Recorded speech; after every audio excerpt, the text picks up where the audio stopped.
বাবারা, রাক্ষসের মতো খাবার খাচ্ছ। তোমরা কোন পক্ষের লোক? আমরা বরপক্ষের লোক দাদু। রাক্ষসের বাচ্চারা, এটা তো মুসলমানের অনুষ্ঠান।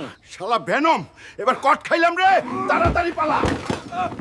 রাক্ষসের দল, আজ ধরতে পারলে তোদের নঙ্গু কাইটা কুত্তারে খাওয়াবো রে পাগলা। বন্ধু ভেনম, পাশের এলাকার সুন্দরী এক তরুণীর বিয়ে হইতাছে।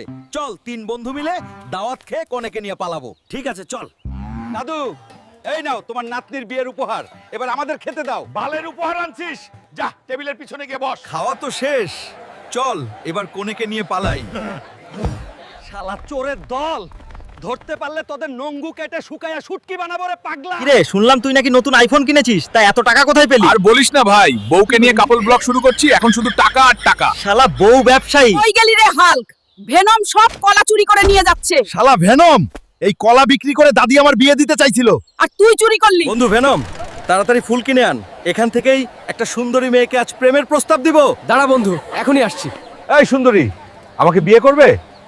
তোমাকে উগান্ডা নিয়ে যাব হানিমুনে। শালা বলদ, পচা ফুল দিয়ে প্রপোজ করলি।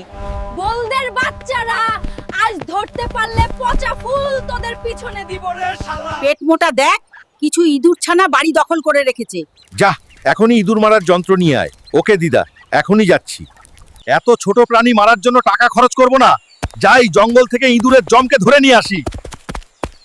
ওই বাঘ, তাড়াতাড়ি আমার সাথে চল ইঁদুর খেতে, না হলে তোর নন্টু কাটবো। দাদি, এই নাও তোমার জন্য ইঁদুর মারার যন্ত্র নিয়ে আসছি। ওরে পেট মোটা, এটা কি ধরে আনলি? ওরে হালকা রে, পালা রে, না হলে বাঘ তোর পাছায় কামড়াবে।